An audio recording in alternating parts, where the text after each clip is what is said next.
Thailand में पुरातत्वविद Luke अपने scooter पर सवार होकर कासिम नामक किसी व्यक्ति की सभी कॉल को अनदेखा कर रहा है।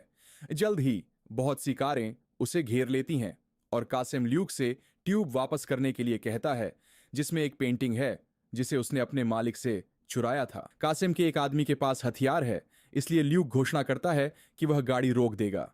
इसके बजाय वह स्कूटर रोकता है और कारों के आगे बढ़ने का इंतजार करता है, फिर दूसरी सड़क पर चला जाता है। पीछा शुरू होता है और ल्यूक इतनी तेजी से आगे बढ़ता है कि उसका पीछा करने वाली कारें दूसरी कारों से टकरा जाती है। फिर वह बाजार में प्रवेश करता है जहां कारें उसका पीछा नहीं कर सकती हैं, इसलिए एकमात्र दुश्मन बाइक पर सवार एक आदमी है।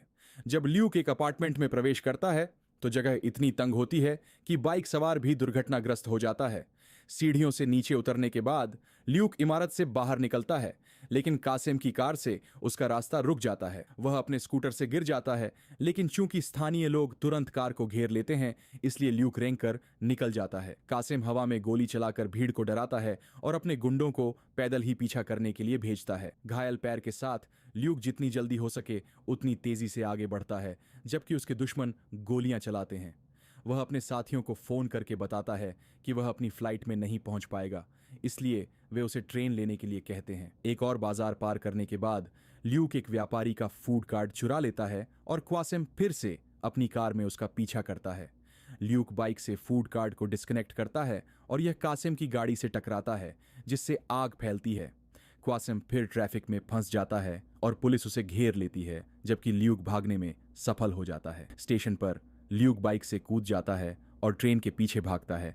आखिरी सेकंड में चढ़ने में कामयाब हो जाता है। उस रात वह अपनी सीट पर सो जाता है और एक प्राचीन इमारत में होने का सपना देखता है, जहां उसे एक सुनहरा मुखौटा मिलता है और वह उसे चुरा लेता है। जब वह उठता है तो उसे एस्मे नाम की एक महिला उसके सामने बैठी मिलती है। वह बताती है कि उसका काम अनोखी पेंटिंग्स को वापस लाना है और दूसरी सीटों पर बैठे लोग उसके लिए काम करते हैं। ल्यूक उसे पेंटिंग देने से मना कर देता है, इसलिए एस्मे चाकू निकाल लेती है। क्योंकि एक ठग पीछे से उसका गला घोंटना शुरू कर देता है तो उसे लात मारती है, लेकिन इसके बजाय वह उसका हाथ पकड़ लेता है। अपनी जैकेट उतारकर एस्मे चली जाती है। फिर ल्यूक टेबल से प्लेट पकड़ता है और ठग के सिर पर उसे मारता है। अब वह एस्मे को पकड़ सकता है, उसे खुद का बचाव करती है।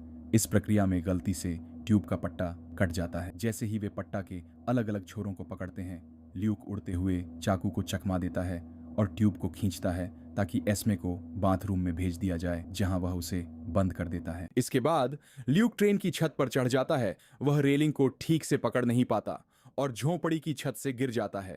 फिर वह अपने साथियों को फोन करके उन्हें उसे उठाने के लिए कहता है। इस बीच लंदन में ल्यूक की बहन शार्लोट अपने धोखेबाज पूर्व पति हेरोल्ड और उसके वकील के साथ अपने तलाक के विवरण पर चर्चा कर रही है। वह अपने बेटे की पूरी कस्टडी चाहता है, जिससे वह बहुत नाराज हो जाती है। बाद में शार्लोट संग्रहालय में काम कर रही होती है और ल्यूक को देखकर चौंक जाती है। वह दिखावा करता है कि वह उससे मिलने आया है, लेकिन वे लगभग कभी एक दूसरे को नहीं देखते, इसलिए शार्लोट को लगता है कि वह मुश्किल में है। ल्यूक को लगता है कि शार्लोट को उसके साथ उसके रोमांच में शामिल होना चाहिए, जैसे वे अपने पिता के साथ करते थे। लेकिन शार्लोट उसे याद दिलाती है कि वह अब एक मां है, इसलिए वह अपनी क्यूरेटर की नौकरी रखना चाहती है। फिर ल्यूक उसे बताता है कि एक पेंटिंग क्षतिग्रस्त है। जब वह उसे देखती है तो वह दीवार से एक अलग पेंटिंग चुरा लेता है। अलार्म तुरंत बजता है और ल्यूक भागता है, क्योंकि दरवाजे खुद ही बंद होने लगते हैं। शार्लोट उसका पीछा करती है और पेंटिंग मांगती है, लेकिन ल्यूक कहता है कि वह उसे तभी देगा जब वह उसकी कार में बैठेगी। वह बहुत तेज गति से भागता है, कुछ अजीबोगरीब मोड़ लेता है ताकि पुलिस वाहन भ्रमित हो जाएं, जो अब उसका पीछा कर रहे हैं। कुछ संकरी गलियों से गुजरने के बाद वह अपने साथियों मर्फी और डेप द्वारा चलाए जा रहे ट्रक के पीछे प्रवेश करता है। शार्लोट उन्हें पहचानती है, क्योंकि वे उसके पिता की पुरानी टीम है। जब ल्यूक और शार्लोट उसके द्वारा चुने गए जीवन पर बहस करते हैं, मर्फी चोरी की गई पेंटिंग को करीब से देखता है और निष्कर्ष निकालता है कि यह वह नहीं है जिसकी उन्हें तलाश है। ल्यूक अपनी बहन से कहता है पेंटिंग वापस ले सकती है। कुछ क्षण बाद वह पार्क की बेंच पर अकेली जागती है। शार्लोट वापस संग्रहालय में जाती है, जहां इंस्पेक्टर जमाल मामले की जांच कर रहा है। उसे शार्लोट पर शक है कि वह ल्यूक की मदद कर रही है, लेकिन जब वे बहस कर रहे होते हैं तो वे देखते हैं कि पेंटिंग को वापस उसकी जगह पर रख दिया गया है। काम के बाद शार्लोट अपने बेटे थॉमस को लेने की कोशिश करती है, लेकिन हेरोल्ड उसे अपने साथ जाने नहीं देता क्योंकि उसने सुना है कि वह एक संदिग्ध है। अब गुस्से में शार्लोट ल्यूक पर चिल्लाने जाती है और उसे ओवेन नाम के एक अमीर आदमी के साथ घूमते हुए पाती है। वह बताता है कि वह कैंसर से मर रहा है, इसलिए उसने युवाओं के फव्वारे को खोजने के लिए टीम को काम पर रखा है, जो शायद एकमात्र इलाज हो। शार्लोट का कहना है कि फव्वारा सिर्फ एक मिथक है, लेकिन ल्यूक को लगता है कि सभी मिथकों के पीछे सच्चाई का एक अंश होता है। दर्जनों संस्कृतियों ने सभी महाद्वीपों में फव्वारे के बारे में लिखा है, जो एक संयोग नहीं हो सकता। ऐसा कहा जाता है कि फव्वारे का स्थान भगवान द्वारा मनुष्यों से छिपाया गया है।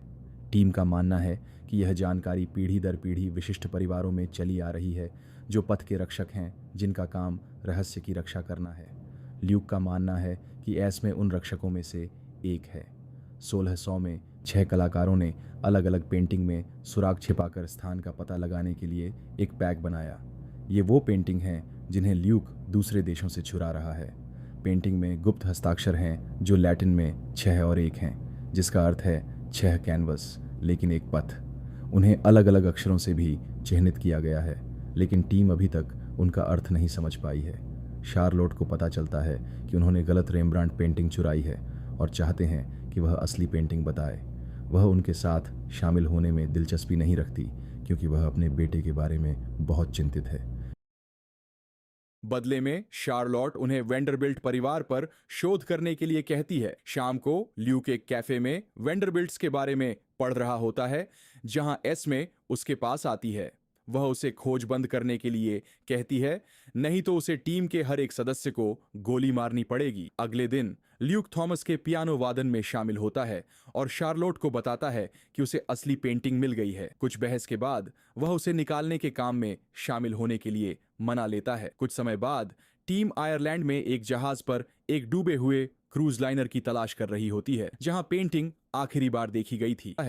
तो भाई बहन पेंटिंग को खोजने के लिए अंदर जाते हैं, जहां शार्लोट एक पुराने नक्शे की बदौलत गाइड की भूमिका निभाती है। मुख्य जहाज पर टीम रडार पर कुछ ऐसा देखती है जो उनके पास आ रहा है और ल्यूक को चेतावनी देने की कोशिश करती है, लेकिन रेडियो काम नहीं कर रहे हैं। एक हेलीकॉप्टर जल्द ही एस्मे और उसके आदमियों को क्रूज लाइनर पर उतारता है, जबकि ल्यूक एक ब्लोटॉर्च का उपयोग करके वेंडरबिल्ट के नाम वाली एक कोठरी खोलता है। वह एक पुराना बॉक्स निकालता है और अंदर उसे गायब पेंटिंग मिलती है, इसलिए भाई बहन अपनी सफलता के लिए टोस्ट करते हैं। ल्यूक कुछ गहने भी चुराना चाहता है, लेकिन शार्लोट उसके हाथ पर थप्पड़ मारती है, उसे याद दिलाती है कि वे कब्र के लुटेरे नहीं हैं। फ्लोटेशन टैंक विफल होने लगे हैं, इसलिए भाई बहन के पास ज्यादा समय नहीं बचा है। जब वे निकलने की कोशिश करते हैं तो वे एस्मे की टीम से घिर जाते हैं, जो सभी हथियार बंद हैं। यह जोड़ी उनसे लड़ने से नहीं रुकती और इस प्रक्रिया में पेंटिंग वाला बैग गिर जाता है। पुरुषों ने गोलीबारी शुरू कर दी, जिससे एस्मे बैग के पास नहीं जा पाई। गोलियां लाइनर की धातु से टकराने पर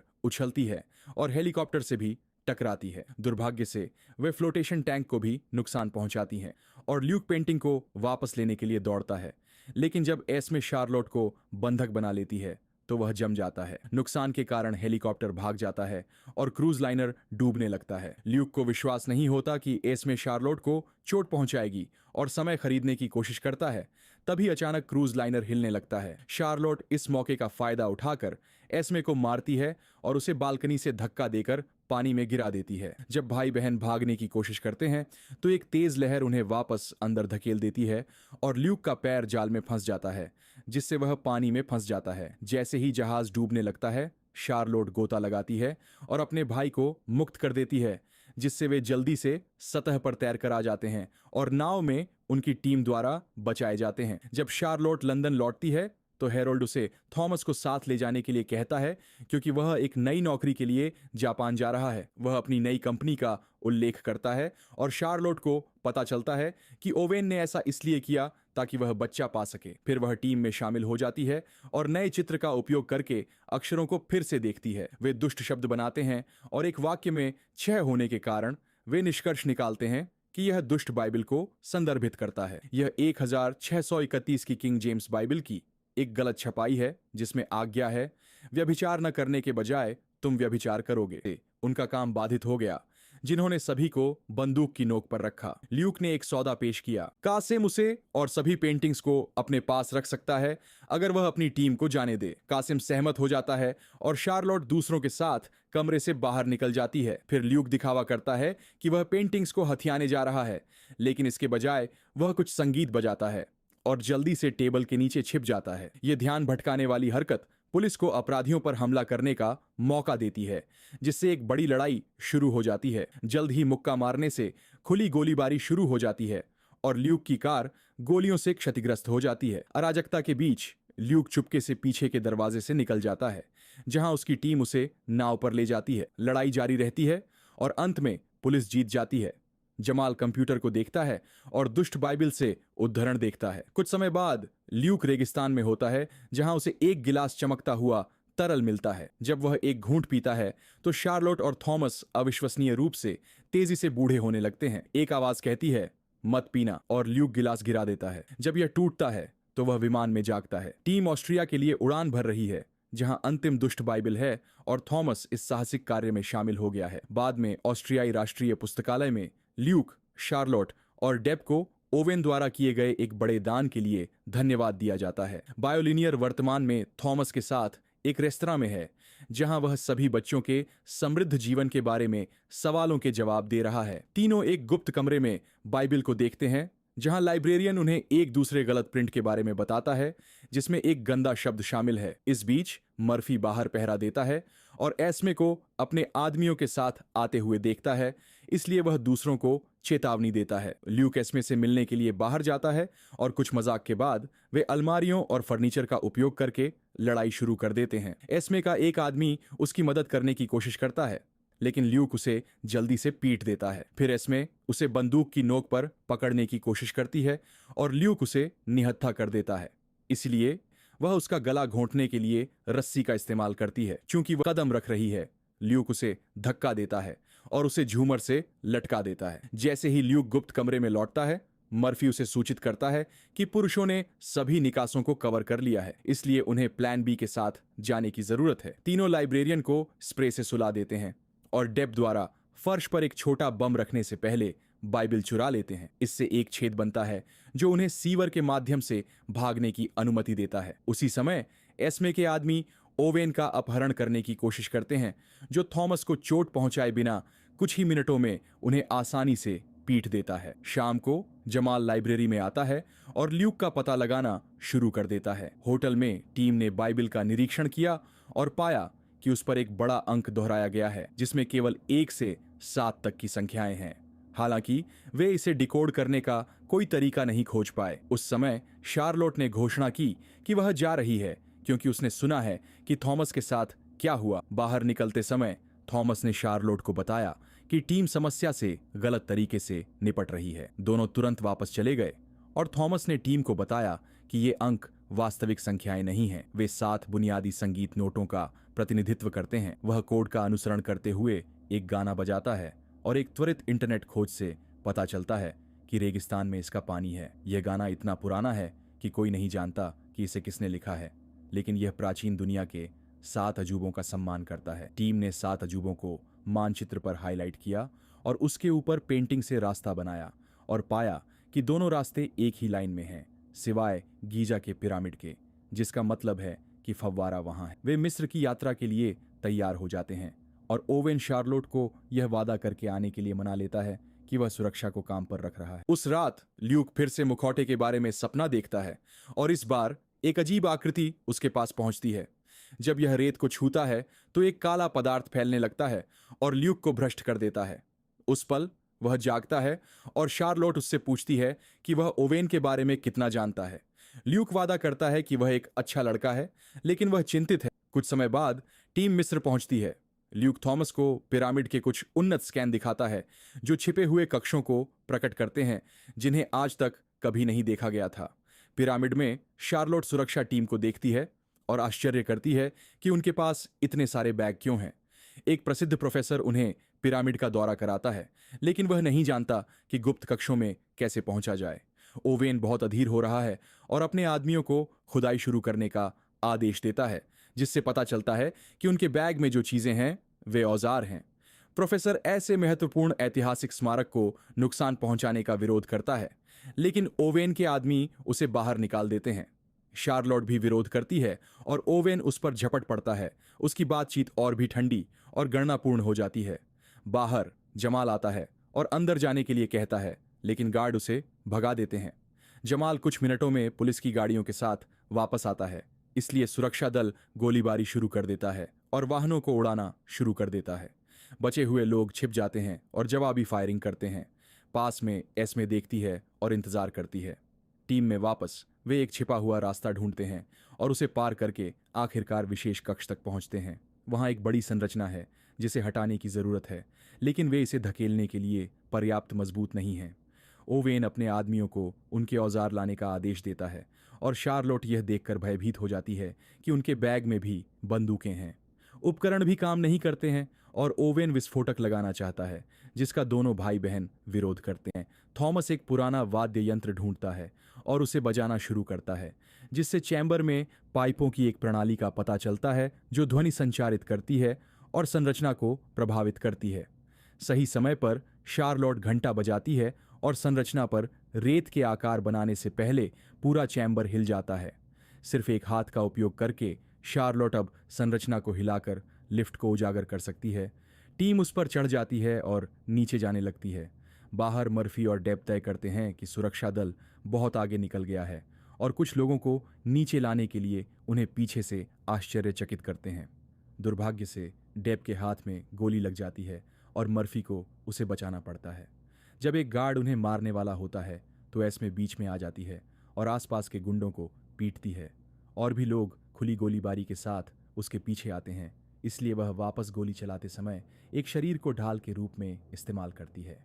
सुरक्षा दल के पराजित होने के बाद जमाल और एस्मे एक साथ काम करने के लिए सहमत होते हैं और वे पिरामिड में प्रवेश करते हैं, जिसकी दीवारों पर विरोधाभासी शिलालेख हैं। वे जीवन के पेड़ की नक्काशी के साथ एक मृत अंत तक पहुंचते हैं। इसलिए शार्लोट देवी नाइट की मूर्ति से एक एम्बर लेती है और इसे पेड़ पर रख देती है।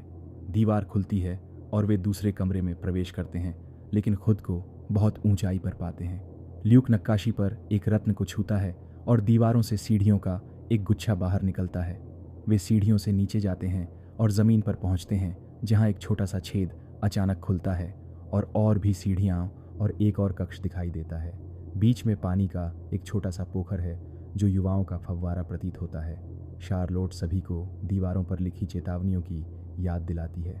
अगर कोई आशीर्वाद पाने के लिए तैयार नहीं है तो उसे इसके बदले अभिशाप मिलेगा। ओवेन चाहता है कि ल्यूक पहले पिए और वह काफ़ी आक्रामक हो जाता है। बहुत ठंडा ओवेन पुष्टि करता है कि वह फव्वारा बाद में बेचने के लिए आया था और ल्यूक के हाथ में गोली मार देता है, जिससे उसके पास पीने के अलावा कोई विकल्प नहीं बचता। जैसे ही ल्यूक पोखर को छूता है, पानी कक्ष में भरना शुरू हो जाता है और एक वास्तविक फव्वारा बन जाता है। ल्यूक के घाव से खून बहता है और पानी उसे उठाने के लिए उसे घेर लेता है। उसके हाथ चमकने लगते हैं और ल्यूक उनमें खुद का एक छोटा संस्करण देखता है। हालांकि जब वह पीने वाला होता है तो वह चार्लोट और थॉमस को भी तेजी से बूढ़ा होते हुए देखता है। वह अपने परिवार की रक्षा के लिए शराब नहीं पीने का फैसला करता है और अपने हाथों को अलग कर लेता है, इसलिए पानी उसकी चोट को ठीक करके उसे पुरस्कृत करता है। क्रोधित ओवेन उसे फिर से गोली मारने की कोशिश करता है, लेकिन पानी ल्यूक की रक्षा करता है और फिर उसे धीरे से नीचे गिरा देता है। फिर ओवेन अपना कुछ खून फव्वारे में भी गिरा देता है। जैसे ही पानी उसे घेरने लगता है, एस्मे दीवार पर लगी चाबी का इस्तेमाल करती है और नेता द्वारा बताई गई बातों को याद करती है। अगर कोई परवाह करने वाला पानी पीता है तो उसे अपने प्रियजनों के जीवन के बदले में हमेशा के लिए जवानी मिल जाएगी, लेकिन अगर कोई ऐसा व्यक्ति जो सिर्फ खुद से प्यार करता है पीता है तो फव्वारा उस व्यक्ति की जिंदगी को खत्म कर देता है। ओवेन पीता है और तुरंत बूढ़ा हो जाता है, असहनीय दर्द में चीखता है। जैसे ही पानी उसके चारों ओर पागल हो जाता है, एस्मे एक नया घंटा बजाता है और सभी दरवाजे बंद होने लगते हैं। जमीन में छेद भी ऐसा ही करता है, इसलिए टीम सीढ़ियों से ऊपर जाती है और ओवेन को पानी में मरने के लिए छोड़ देती है। ऊपर जाते समय ओवेन का अंगरक्षक फिसल जाता है और उसकी मौत हो जाती है। ल्यूक भी फिसल जाता है और एस्मे को उसे वापस ऊपर आने में मदद करनी पड़ती है।